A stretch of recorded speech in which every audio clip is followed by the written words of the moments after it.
नमस्कार। AB star prime reflection में आप सभी का स्वागत है। मैं हूं आपके साथ कोमल गंगवार। आज के शो में हम बात करेंगे आरबीआई के द्वारा 50 विलफुल डिफॉल्टर्स के कर्ज माफी की। जी हाँ, 68,607 करोड़ की कर्ज माफी की जब खबर आई थी तो देश की जनता चौंक गई थी। हालांकि विपक्ष ने भी करारे वार किए थे, जिसको लेकर जवाब भी दिए गए, लेकिन सवालिया निशान सामने जो खड़ा हुआ वो ये, क्या सरकार के पास वाकई में इतना पैसा है जो इस इतनी बड़ी रकम की कर्ज माफी की गई। 68,607 करोड़ रुपए की जो कर्ज माफी की गई थी उसमें कई बड़ी कंपनियां शामिल थी। आपको बता दें, मेहुल चौकसी से लेकर बाबा रामदेव तक का नाम शामिल था। अगर मेहुल चौकसी की बात की जाए तो कई हजार करोड़ रुपए लेकर यहां से फरार हो चुके हैं। वो बता दें, देश से विदेश जा चुके हैं, जिसकी वजह से कर्ज माफी का नाम सामने आया है। ऐसा भी कहा जा रहा है कि ये लोग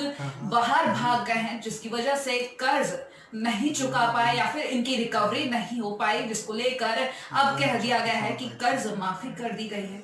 लेकिन सामने कुछ और ही तस्वीर आई। वित्त मंत्री निर्मला सीतारमण का बयान भी सामने आया, जिनका कहना था कि हमने कर्ज माफ नहीं किया है, जिनसे रिकवरी नहीं हो पाई है उनको वहां पर छोड़ दिया गया है, वो मामला वहीं पर छोड़ दिया गया। लेकिन सोचने वाली बात है, इसको कर्ज माफी का जो नाम दिया गया है क्या वाकई में सच है? क्योंकि भारत में रहने वाले बाबा रामदेव की अगर बात की जाए तो 2000 करोड़ से ऊपर इनका भी कर्ज है। तो इसको लेकर बातचीत करेंगे आगे। इसी पर बातचीत करने के लिए इस वक्त हमारे साथ जुड़ चुके हैं ललन प्रसाद, अर्थशास्त्री। तो इनसे बात करेंगे जी, क्योंकि इस वक्त हमारे देश की जनता को पैसों की ज्यादा जरूरत है और ऐसे में अगर इस कर्ज की रिकवरी हो जाती है, अगर भारत में ही रहने वाले लोग जो कर्जदार हैं उन्हीं से रिकवरी हो जाती है तो देश की जनता को बहुत फायदा होगा और भारत सरकार को दान की मांग नहीं करनी पड़ेगी। अर्थव्यवस्था में पैसे की कमी वैसे ही है। आरबीआई ने अभी रिसेंटली जो सारे स्टेप लिए हैं, 50,000 करोड़ रुपए वो सिडबी को और नेशनल हाउसिंग फाइनेंस कॉर्पोरेशन को और नाबार्ड के लिए ईयरमार्क किया है। अभी उन्होंने रिवर्स रेपो रेट घटाया है ताकि बैंक पैसा अपना रिजर्व बैंक में न पार करके लोगों को पैसे दें, छोटे उद्योगों को, मध्यम मिडिल उद्योगों को पैसे दें, जो लोग अपना कारोबार चला सके और इकानमी को पटरी पर ला सके। तो इस समय तो देश में जो स्थिति है, मैं समझता हूँ बड़े लोगों के कर्ज माफ को और बड़े लोगों के कर्ज के पेमेंट को रेफर करने का कोई मतलब नहीं होता। जो छोटे छोटे लोग हैं, जो छोटे उद्योगपति हैं, छोटे उद्यमी हैं, किसान हैं, इन लोगों के कर्ज जरूर माफ किए जा सकते हैं या उनको रेफर किया जा सकता है उनका पेमेंट। और उसके लिए जो रिजर्व बैंक ने अभी स्टेप सजेस्ट किया है कि 1 मार्च से 31 मई तक के बीच में कोई रिकवरी न की जाए जो आउटस्टैंडिंग लोन्स वगैरह हैं, तो एक अच्छा स्टेप।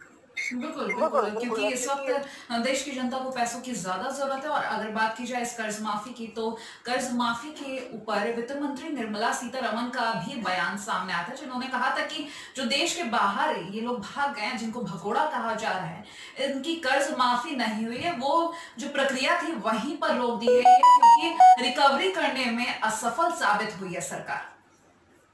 देखिए, मैं एक बात ये नहीं समझ रहा हूँ कि जिस वक्त ये लोग पकड़े गए थे उस समय रिकवरी क्यों नहीं कर ली गई? क्योंकि मुझे जहाँ तक ध्यान है कि एक जो बहुत बड़ा कर्जदार ये इंग्लैंड में भाग गया और उसने उस वक्त कहा भी था कि मैं तैयार हूँ पैसे रिटर्न करने के लिए, लेकिन मुझे समझ में नहीं आया कि सरकार को ऐसा क्या ऐसी क्या बाधा थी कि उस समय रिकवरी नहीं हुई। देखिए, अगर 90% रिकवरी या 80% रिकवरी हो जाती तो कितना बड़ा अमाउंट सरकार के हाथ में आ जाता। लेकिन सरकार ने इन चीजों पर ध्यान नहीं दिया और वो कोर्ट पे केसेस लिंगरान कर रहे हैं और पता नहीं कितने दिन तक करेंगे और फिर वो कोई रिकवरी हो पाएगी नहीं हो पाएगी ये कोई भी बहुत सर्टेन नहीं है, क्योंकि एक बार कोर्ट पे केस चला गया तो इट टेक्स टाइम। और यही हो रहा है, जितने बड़े बड़े भगोड़े हैं सब कोई न कोई लीगल प्रोविजन ऐसे हैं कि जिसके आड़ में वो बचते जा रहे हैं और पैसा गवर्नमेंट रिकवर नहीं कर पा रही है। मैं समझता हूँ कि जो मशीनरी गवर्नमेंट की है उसके पास इतनी पावर है कि जिस समय इन लोगों को, जिस समय ये पता लगा कि इनके खिलाफ इतना ड्यू है तो इमीडिएट रिकवरी का कुछ प्रोविजन कर सकते थे, लेकिन केसेस को कोर्ट में लटका कर और उसको निगोशिएट न करके और फिर सारे देश का नुकसान हो रहा है, पैसा वापस नहीं आ रहा। बिल्कुल बिल्कुल। तमाम जानकारियों के लिए और हमारे साथ जुड़ने के लिए बहुत बहुत धन्यवाद ललन जी। तो लगातार हम बातचीत कर रहे हैं आरबीआई के द्वारा कर्ज माफी की, जहां 50 बिलफुल डिफॉल्टर्स का जो कर्ज माफ किया गया था उसको लेकर काफी खबरें सामने आई, जिसके लेकर विपक्ष ने भी सरकार पर हमला बोला और सरकार की तरफ से भी जवाब सामने आए। आपको बता दें कि 16 फरवरी को आरटीआई के प्रमुख कार्यकर्ता ने याचिका दायर की थी जो ऋण की लिस्ट है वो सामने लाने के लिए, जिसका नतीजा यह हुआ कि 24 अप्रैल को ये लिस्ट सामने आई है। तो चौंकाने वाली खबरें सामने आई, जिसमें 68,607 करोड़ का कर्ज सामने आया है। 50 बिलफुल, यानी कि बिलफुल का मतलब है जो जानबूझकर कर्जा नहीं चुकाना चाहते। तो 50 बिलफुल डिफॉल्टर्स की लिस्ट सामने आई है, जिसमें सबसे पहला नाम मेहुल चौकसी का है, जिसमें 5,000 करोड़ से ऊपर कर्जा मेहुल चौकसी के ऊपर। इसी पर बातचीत करने के लिए हमारे साथ राजेश्वर प्रसाद जो कि सीए हैं जुड़ चुके हैं। राजेश्वर जी, बहुत बहुत स्वागत है आपका एबी स्टार न्यूज में। हेलो राजेश्वर जी, सुन पा रहे हैं? जी राजेश्वर जी जी जी राजेश्वर जी, जिस तरीके से कर्ज माफी की खबर आई थी 24 अप्रैल को इसका खुलासा हुआ, खबरें जब धीरे धीरे सामने आई तो काफी तरीके के सवाल सरकार के सामने खड़े हो चुके थे कि कर्ज माफी इस वक्त क्यों की गई, चूंकि सरकार की तरफ से अब दान भी मांगा जा रहा है। तो ऐसे में अगर ये कर्ज की वापसी हो जाती तो जनता का बहुत ज्यादा भला होता। आप क्या कहेंगे इस पर? वापसी हो जाती, देखिए माफ कुछ नहीं किया गया। जो उनका जो आरटीआई में भी अगर आप पढ़ेंगे ना तो राइट ऑफ है, राइट ऑफ और माफ में दोनों चीजों में फर्क है। माफ का मतलब होता है वेव ऑफ, वेव ऑफ नहीं हुआ है। राइट ऑफ का मतलब टेक्निकल इशू होता है कि 3 साल हो गया या बैंकों को लगता है कि पैसे रिकवरी नहीं हो पाएंगे तो राइट ऑफ कर दिया जाता है। इसका मतलब माफ नहीं हो जाता। मतलब जो भी बैंक है उसकी वसूली पूरी करेगी जब भी कर पाएगी, अगर कर पाएगी तो। ये सिर्फ एक टेक्निकल इशू है, इसमें इससे ज्यादा कुछ नहीं। हाँ, अगर ये पैसे वापस मिल जाए सरकार को, मतलब बैंक को, तो नेचुरली ये बैंकों की एक स्थिति ठीक हो जाएगी और दूसरा पैसा बैंकों को आगे लोन में देने के लिए अवेलेबल होगा। जैसे कि आप बता रहे हैं जो प्रक्रिया है 3 साल 2 साल जैसा भी आपने एक अवधि बताई, उसमें अगर पूरी नहीं हो पाती तो उसको वहां पर छोड़ दिया गया, आगे वो प्रक्रिया पूरी की जाएगी। ये क्या सिर्फ विदेश में जो भागे हुए हैं, भगोड़े हैं, कर्जदार हैं उनके लिए है या फिर जो देश में है उनके लिए भी है? सेम रूल है। लेकिन देश में रहने वाले से जो कर्जदार है उनके लिए भी तो ये रूल नहीं होना चाहिए? उनसे तो तुरंत के तुरंत कर्ज जो है रिकवरी की जा सकती है कर्ज की। रिकवरी के लिए तो रिकवरी प्रोसेस है ना। आप किसी न किसी एमसी रिकवरी होगी या जो डेट रिकवरी है उससे रिकवरी होगी, या जो प्रॉपर्टियां होगी जो सर्टिफिकेट जो है उसके अंदर रिकवरी बैंक करता है। डायरेक्ट डेट रिकवरी में से अपने दूसरे तरीकों से रिकवरी करता है। जी मैं आपसे पूछना चाहूंगी यहाँ पर राजेश्वर जी, जिस तरीके से बाबा रामदेव का नाम भी लिस्ट में शामिल, तो बाबा रामदेव के ऊपर कौन सी प्रक्रिया लागू की जाती है? क्योंकि उनके ऊपर भी काफी ज्यादा कर्ज है, तो किस तरीके की प्रक्रिया से उनसे कर्ज लिया जाए वापस? प्रक्रिया देखिए सब में सेम होगी। विदेश के लिए विदेश मंत्रालय अपना कोऑर्डिनेट करता है, वो प्रक्रिया अलग है। बाकी रिकवरी की प्रक्रिया सब में सेम होती है। और साथ साथ उन्हें डिफॉल्टर जब घोषित हो जाता है तो नॉर्मल प्रोसेस तो ये है कि डिफॉल्टर एक बार आदमी घोषित हो जाए तो उसे फर्दर कोई भी बैंक लोन नहीं देता। अब बाबा रामदेव जी के केस में या उनके केस में पता समझना पड़ेगा कि ऐसा तो नहीं कि राइट ऑफ भी किया गया है और राइट ऑफ करने के साथ साथ इनकी किसी दूसरी कंपनी, दूसरी फर्म या दूसरे इंस्टीट्यूशन में या किसी और तरीके से इनको दोबारा भी कर्ज दे दिया गया है क्या? अब जी बाबा रामदेव की स्पेसिफिक हम बात करें तो बाबा रामदेव जी का ऑलरेडी बिजनेस कई जगह पे चल रहा है। तो मुझे लगता है अगर रिकवरी प्रोसेस ठीक से सरकार ऑप्ट करे तो उनसे रिकवरी की जा सकती है। जैसा माना जाता है बाबा रामदेव जी का भारत में लगभग 20,000 करोड़ रुपए का बिजनेस है और रिकवरी शायद लगभग 2,000 करोड़ रुपए की है, जो कहीं ना कहीं से रिकवरी की जा सकती है। ये हो सकता है उनको स्पेशल कोई बेनिफिट दिया गया हो या फिर एज पर लॉ ही उनसे रिकवरी नहीं हो पा रही, उनका नाम तो हो लेकिन टेक्निकल इशू कोई और आ रहा हो। लेकिन कर्ज माफी अभी किसी के एसेट्स जो बार बार आ रहा है, सबने सारे कई चैनलों में मैंने देखा, कई जगह पे देखा कि कांग्रेस के प्रवक्ता ने बोला माफी नहीं है, ये वेव ऑफ नहीं है, ये राइट ऑफ है। वेव ऑफ अगर कर दे सरकार ये तो बहुत ही बड़ा एक जघन्य जुर्म माना जा सकता है। बिल्कुल बिल्कुल। चलिए बहुत बहुत धन्यवाद हमारे साथ जुड़ने के लिए राजेश्वर जी। तो जिस तरीके से कर्ज माफी की बात की जा रही है, उस पर हमने जो दलीलें सुनी वो ये है कि ये कर्ज माफी नहीं है, जो अवधि थी उसमें सरकार अभी सफल नहीं हो पाई कर्जदारों से रिकवरी करने के लिए, इसीलिए इसको विपक्ष ने कर्ज माफी का नाम दे दिया। सच्चाई अगर कही जाए तो ये कहा जा रहा है कि सरकार की तरफ से कोई भी कर्ज माफी नहीं हुई है, कोई भी टेक्निकल फेलियर्स अगर हैं तो उनके अंतर्गत हो सकता है इस वजह से ये रिकवरी नहीं हो पाई, लेकिन अभी तक कोई भी कर्ज माफी नहीं हुई है। लेकिन खबरों की माने तो यही सच है कि रिकवरी ना होने के बावजूद भी ये कर्ज माफी हो गई है। बता दें कि 50 विलफुल डिफॉल्टर्स, जिनमें सबसे पहला नाम मेहुल चौकसी का है, बाबा रामदेव का भी नाम शामिल है। कई ऐसे बड़े बड़े उद्योगपति हैं जिनका नाम इस लिस्ट में शामिल है, जिन्होंने कर्ज नहीं चुकाया है और विदेश भाग गए हैं। तो एक बार आपको बता दें, भारतीय रिजर्व बैंक ने 50 टॉप विलफुल डिफॉल्टर्स के 68,660 करोड़ रुपए के कर्ज माफ कर दिए। इस तरीके की खबर सामने आई। इसमें फरार हीरा कारोबारी मेहुल चौकसी का नाम भी शामिल है। ये जानकारी एक आरटीआई आवेदन से सामने आई।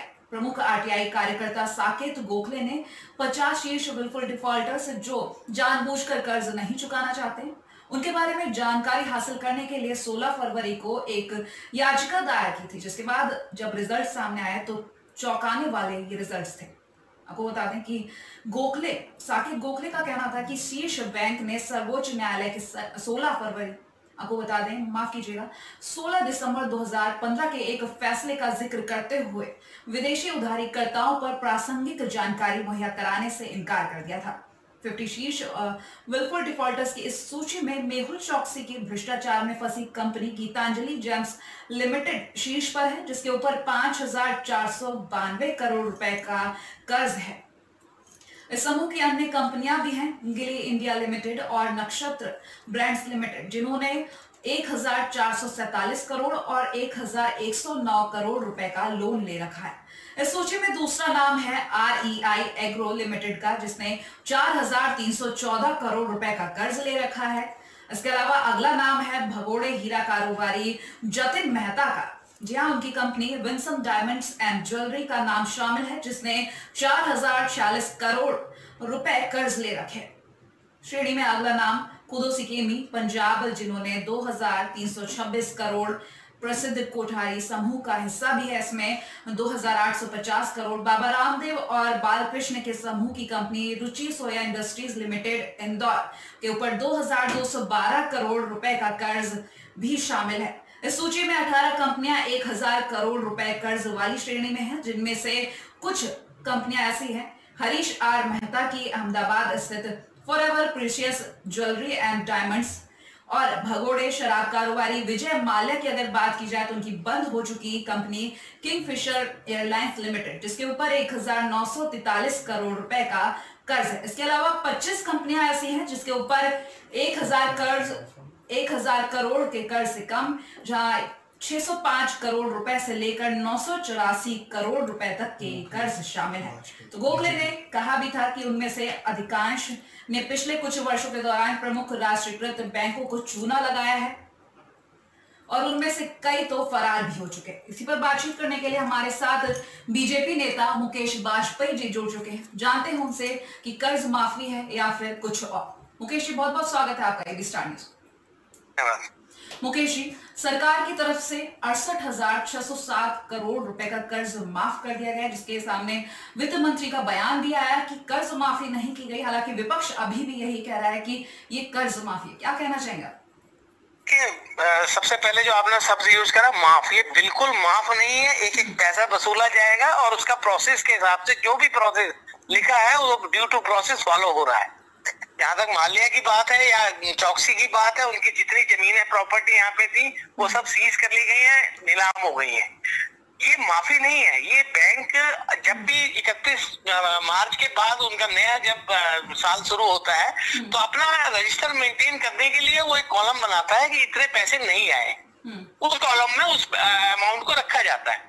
उसका मतलब ये नहीं हो जाता कि वो पैसा लेगी नहीं बैंक, बैंक ने उसको वेव ऑफ कर दिया, माफ कर दिया।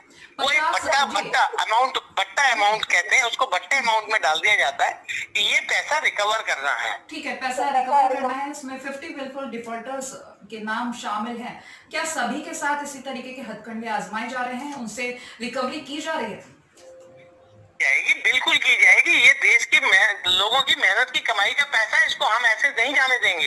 लेकिन जहाँ तक विपक्ष की बात है, विपक्ष के टाइम पे ही ये सारे लोन दिए गए हैं। देते समय इन्होंने कुछ नहीं देखा कि कहाँ पे जाएगा, क्या वो वापस कर पाएगा नहीं, वो उसकी नीयत कैसी है। लोन पे रीपेमेंट के लिए लोन पे लोन दिए गए। बट हमारी सरकार जो है वो चाहती है कि जितना भी लोन दिया गया है वो सूद सहित वापस आए। जी, यहाँ पर रोकना चाहूंगी आपको। बात हो गई विजय माल्या की या चौकसी की बात हो गई, लेकिन आप बाबा रामदेव की बात कर लेते। बाबा रामदेव और बालकृष्ण की, तो इनसे कितनी अभी रिकवरी हो पाई? हालांकि 2212 करोड़ का कर्ज इन पर भी है, कितनी रिकवरी हो पाई और क्या प्रक्रिया अभी चल रही, क्योंकि ये तो देश में ही मौजूद है, इनसे क्यों नहीं अभी तक रिकवरी की गई? कानून में चाहे आम आदमी हो या कोई करोड़पति हो या कोई कितना भी बड़ा इंडस्ट्रियलिस्ट हो, सबके लिए कानून बराबर है। चाहे बाबा रामदेव जी हो या कोई भी हो, जो कानून के हिसाब से रिकवरी के पॉइंट लॉज बने हुए हैं उनके अकॉर्डिंग कार्रवाई होगी। उनको एक मौका दिया गया कि आप इतना आपके बनता है आप दीजिए, और उन्होंने कब मना करा देने के लिए। दो बातें सामने आ रही है कि कानून के अनुसार चल रहे हैं, वही दूसरी तरफ जो बात सामने आ रही है वो ये है कि जो भगोड़े हैं विदेश भाग गए, उनसे रिकवरी नहीं हो पाई क्योंकि असफल रहे, हम समर्थ नहीं थे उसमें। लेकिन अब जब देश में ही कर्जदार मौजूद है तो वो प्रक्रिया तो जल्दी शुरू हो जानी चाहिए थी, अब तक खत्म भी हो जानी चाहिए थी।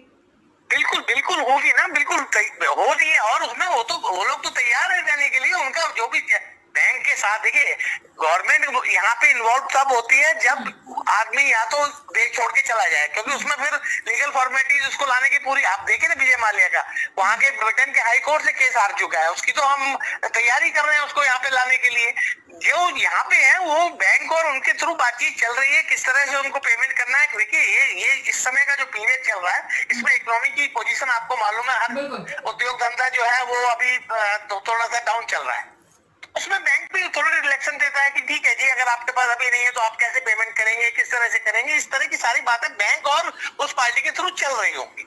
लेकिन जहां तक हमारा सवाल है, अगर गवर्नमेंट को ये लगेगा कि कोई आदमी बिल्कुल नहीं देना चाहता या इसकी नीयत खराब है, तो उसके लिए जो भी नए कानून बने हैं उसके अनुसार कार्रवाई होगी, बिल्कुल होगी। और इसमें चाहे कोई कितना भी बड़ा रसूखदार हो, वो बचेगा। बिल्कुल। चलिए, बहुत बहुत धन्यवाद हमारे साथ जुड़ने के लिए मुकेश। लगातार हम बातचीत कर रहे हैं आरबीआई के द्वारा कर्ज माफी की गई है या फिर नहीं, क्योंकि अगर विपक्ष माने तो 68,660 करोड़ रुपए का कर्ज माफ किया गया, लेकिन अगर सरकार की माने तो सरकार का कहना यह है कि कर्ज माफी नहीं की गई। कुछ समय ज्यादा लग सकता है, लेकिन ये कर्ज का रुपया वापस जरूर लिया जाएगा, क्योंकि देश की जनता का पैसा है तो ये पैसा देश में ही वापस आएगा। जो बाहर भाग गए हैं भगोड़े, उनकी बात कर लेते हैं। मेहुल चौकसी की अगर बात की जाए तो 5,000 करोड़ रुपए से ज्यादा इन पर कर्जा है, जो देश छोड़कर अब भाग चुके हैं। बाबा रामदेव की बात कर लेंगे तो बाबा रामदेव देश में ही मौजूद हैं। 2212 करोड़ का कर्जा है, लेकिन कब तक ये प्रक्रिया पूरी हो पाएगी? चूंकि लॉकडाउन के समय में अभी पैसों की ज्यादा जरूरत है, लेकिन ये जरूरत कब तक सरकार पूरी करेगी? क्या इसी तरीके से जो पीएम केयर फंड है या फिर मुख्यमंत्री केयर फंड है, वहां पर राहत कोष में दान मांगकर ये प्रक्रिया पूरी होगी, या फिर कर्ज माफी सही तरीके से, जो कर्ज माफी कही जा रही है या रिकवरी कहा जा रहा है, रिकवरी सही मायनों में की जाएगी? देखने वाली बात होगी कब ये पैसा देश में वापस आएगा। लेकिन इसी के साथ फिलहाल प्राइम रिफ्लेक्शन में इतना ही। देखते रहिए एबी स्टार न्यूज़।